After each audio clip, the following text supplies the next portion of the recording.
Hello, friends. I'm joined by Melissa DeRosa, Robert Mahica, Commissioner Zucker, Beth Garvey, and Gareth Rhodes. I want to give you an update on today.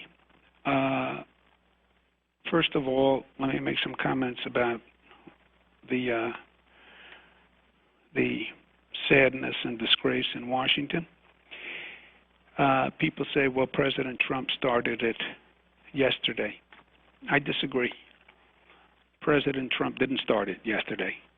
President Trump started this 4 years ago.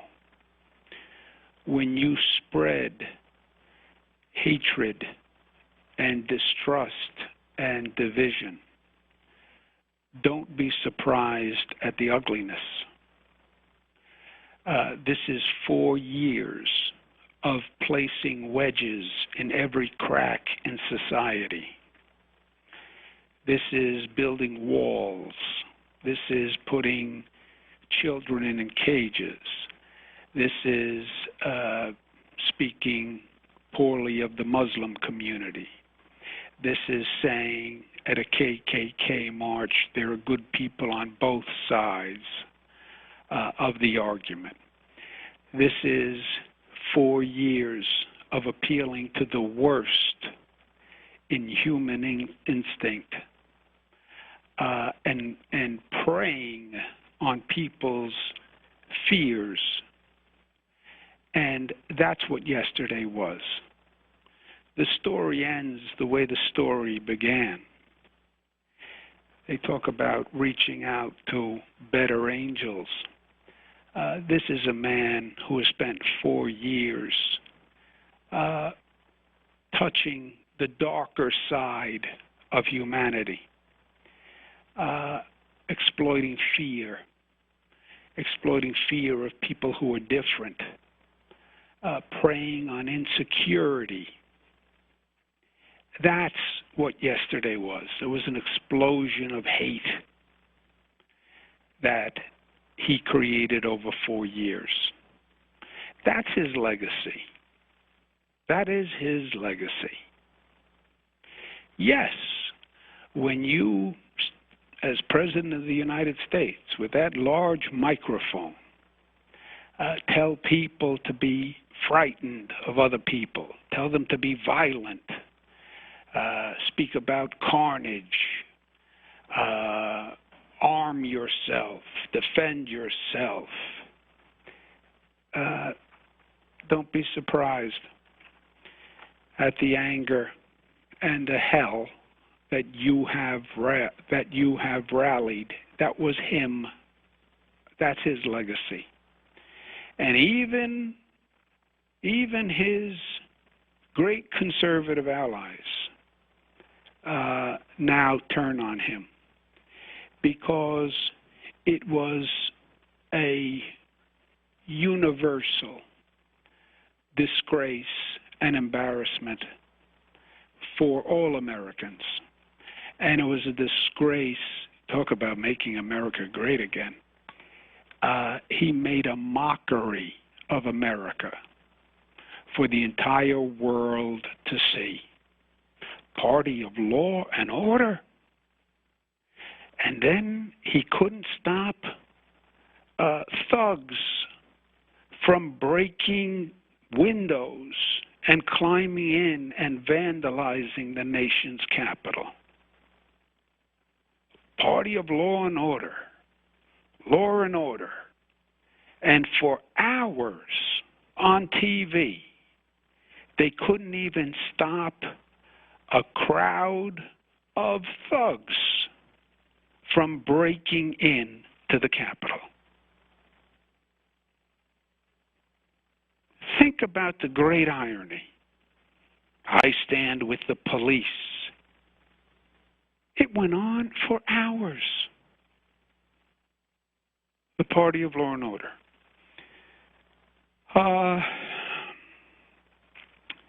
Anyway, in some ways, I think it brings the story to a full and fitting climax. The American people reject hate, reject violence, reject division. And they do it now with one clear voice. And that's what he accomplished. Universal condemnation, which is what he deserved. Some update on today.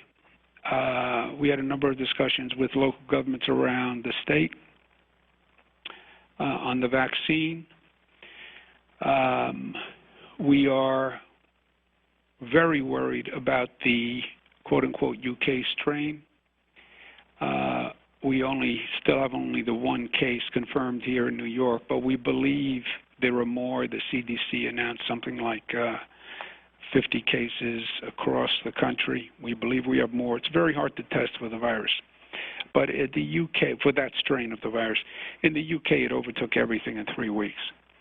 Local governments, as well as I, am very concerned about their local hospital capacity.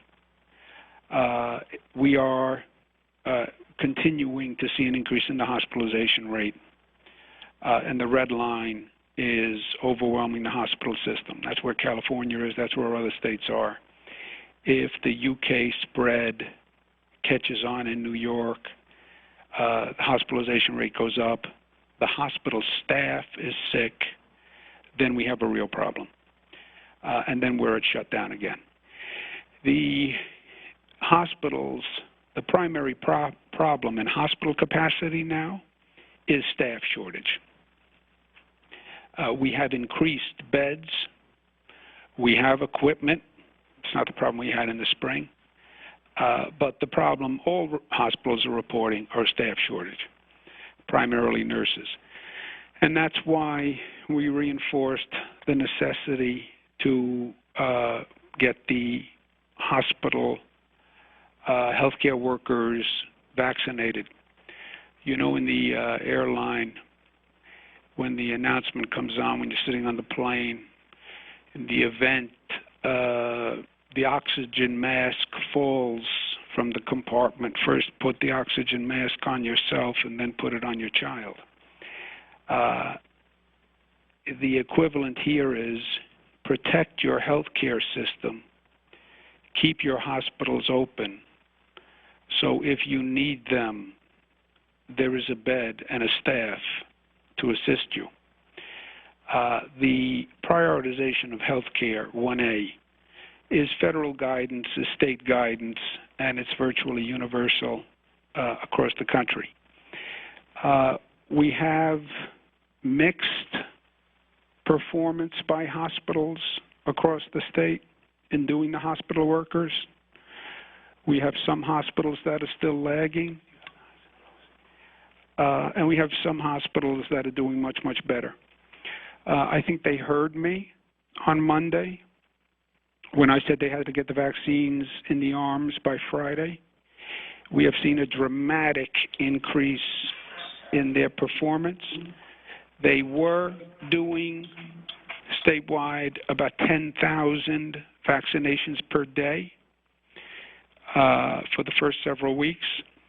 On Monday, that number went to 30,000. Tuesday, it was a little over 30. Wednesday, the number went to 50,000. And today, we're going to be in excess of 50,000. That's 5 times the rate they were doing. Tomorrow, if they haven't used their allocation, we will reallocate the allocation, and we'll talk about how we're reallocating it tomorrow. In total, we have 2 million healthcare workers in the state. In total, we only have 900,000 doses for the 2 million. So statewide, we don't even have enough vaccines for half the number of healthcare workers. That's why I've been saying any hospital that has reached their refusal rate. Refusal rate means I've offered it to everyone, and the ones who want to take it, and the ones who don't want to take it, don't take it. The refusal rate varies depending on the hospital, depending on the workforce. Doctors are taking the vaccine at a much higher rate. This is anecdotal, but I would expect to see numbers in the 80 percentile for doctors. And doctors know best. Nurses, there's a variation among nurses, but I would expect to see that a low of 70, a high of 80. 70 is the minimum threshold for viability of the vaccination program, right? The vaccination program, to hit herd immunity, you have to be between 70 and 90%. If we're under 70 overall, then the vaccination program is not as effective because you don't hit herd immunity. We would hope that we're higher than 70 with the healthcare community because they're most educated and most informed. But refusal rate, say it's 70% is acceptance, 30% refusal.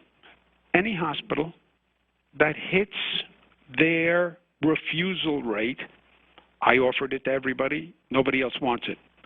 Fine. Tell me, we'll reallocate it, because again, overall, we don't have enough dosages for half of the population of healthcare workers. And we want to get them vaccinated. We owe it to them ethically, frontline heroes, everybody celebrates them. Well, let's actually not just celebrate them rhetorically, but let's, in reality, give them the vaccine. Also, if they get sick, the hospitals are going to close. It's that simple. After 1A, we will go to 1B. 1B are essential workers and 75-year-old plus.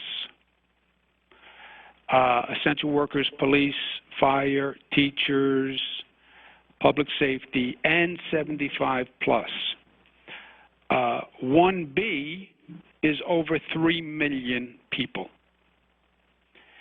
Again, we're getting 300,000 dosages per week.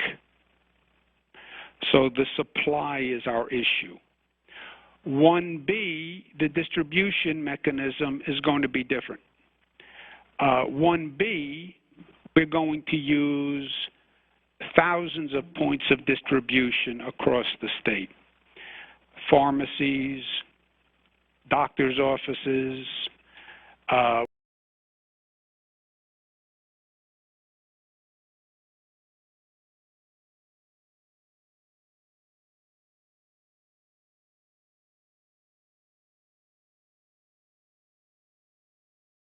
and Latino communities and poor communities across the state. So those areas will be served across the state with thousands of points under 1B. They will not primarily be distributed by governments. In 1B, for large groups like police, firefighters, et cetera, we said to the local officials today, to the extent a police force or the firefighters or the teachers or the transit workers can self-administer, that would be great. In other words, police has EMS, EMT, firefighters have EMS, EMT, transit workers have their own health network. A lot of the large unions have their own health network. To the extent we can just give them the vaccine and they can self-administer, great. And that frees up the pharmacies and the doctors to do the 75 plus. But it's not going to be a distribution problem because we'll have thousands of distributors under 1B. It's going to be a supply problem. Again, right now, we have 2 million healthcare workers with 900,000 doses in hand. 1B will be 3 million people, and we're getting 300,000 a week. So you see why the supply is going to much lag behind the distribution. On the overall distribution, high performers. Oh, this is hospitals. 1A is hospitals distributing, not local governments. And the reasons the hospitals are distributing is because they're healthcare workers in 1A. That's why we used hospitals. 1B is general public and essential workers. That's why we're using private facilities also. High performers, NYU Langone, Tisch Center. It's a very long name, 100%. Oswego, 100%. Richmond, 100%. St. Barnabas, 100%. SUNY Downstate, 100%. Congratulations, Jim Malatras. New York Presbyterian Hospital, 100%. Cayuga Medical Center, 100%. SUNY Upstate, congratulations, Jim Malatras, 100%. Calida Buffalo, 98%. Adirondack Medical Center, 98%. On the low end, Montefiore, 17. Clifton Springs Hospital and Clinic, 18. Brookdale, 22. A.O. Fox Hospital, Tri-Town Campus, 22. Calvary Hospital, 27. Olean General Hospital, 28. New York City Health and Hospital, Queens, 29.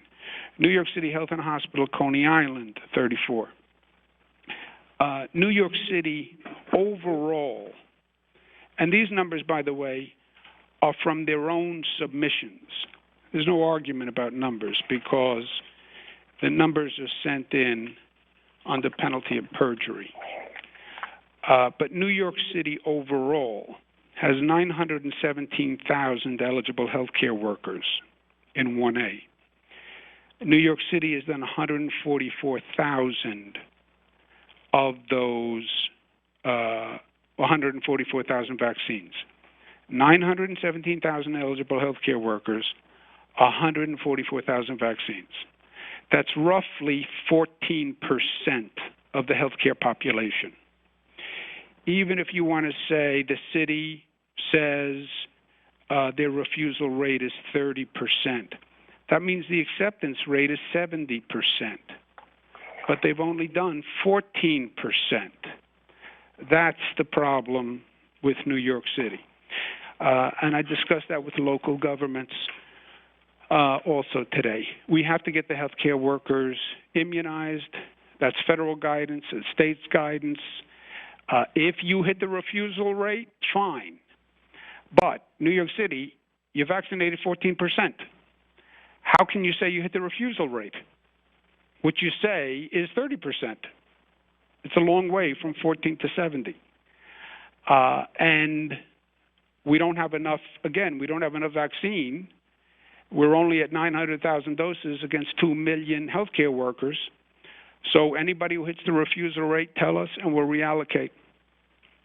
When we go to 1B, some local governments said they want to prioritize police. They can't do that. The first, some local governments have said, well, police are healthcare workers because police give CPR. First of all, this plan has been out there for months. It's clearly said 1A are healthcare workers, 1B are essential workers like police. Every police officer is trained to do CPR. That doesn't make every police officer a healthcare worker. That's just silly. And when we get to 1B, no local government can prioritize one group over the other. You can't prioritize police over firefighters. You can't prioritize police over teachers. And you can't prioritize police over 75-year-old New Yorkers who have the highest death rate in the state. It is one group, and they're going to be treated fairly.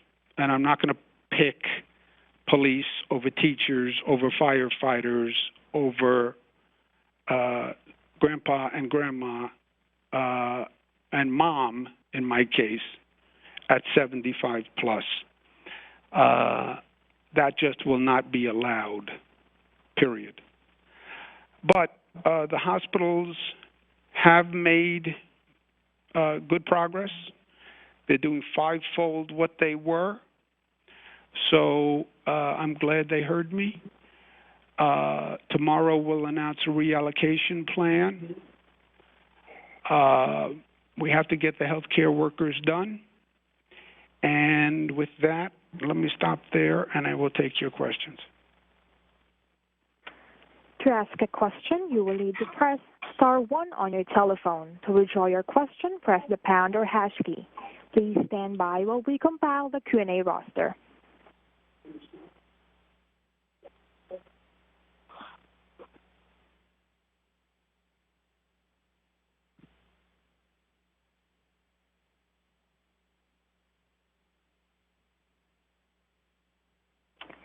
First question, we have Keisha Kuki from Bloomberg. Your line is open. Thank you. Hi, Governor. How are you? Good, thanks. How are you doing? Good. Two quick questions for you. One, do you have the total number of people who have been vaccinated statewide to date? And then also, why reallocate the vaccination rather than getting it in other arms that are nearby? It seems like a very complicated process to ship this.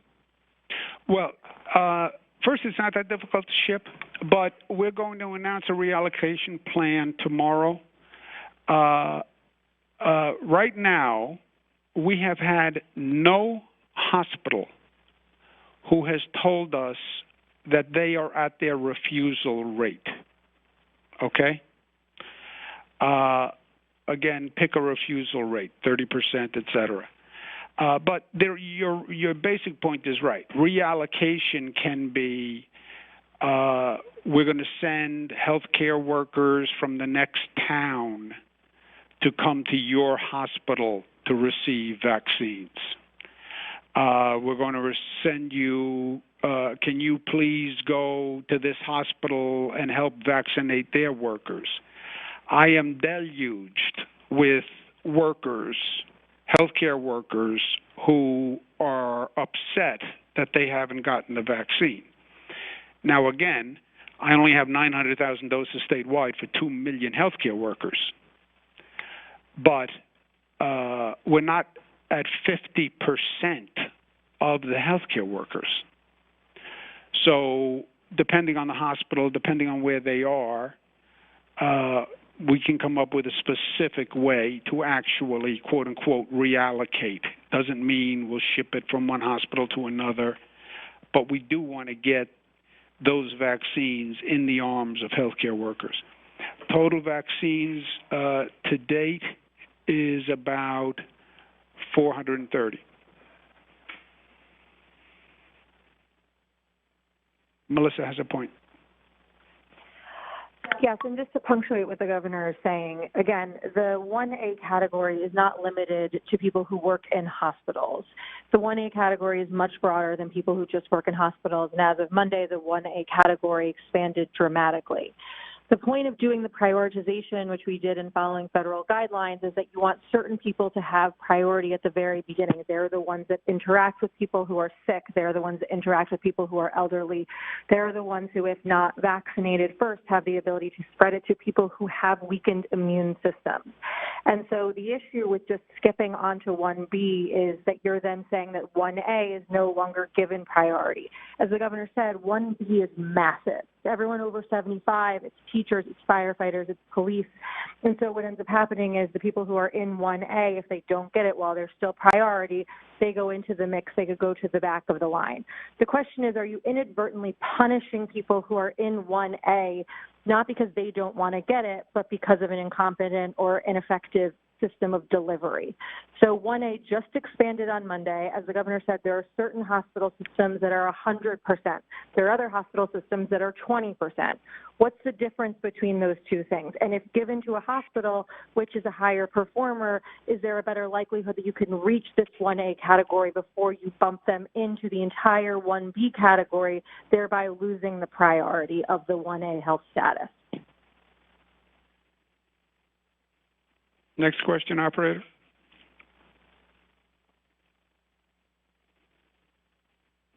Next question, we have Bill Bart Jones from Newsday. How are you, Andrew Cuomo? Bill Bart Jones.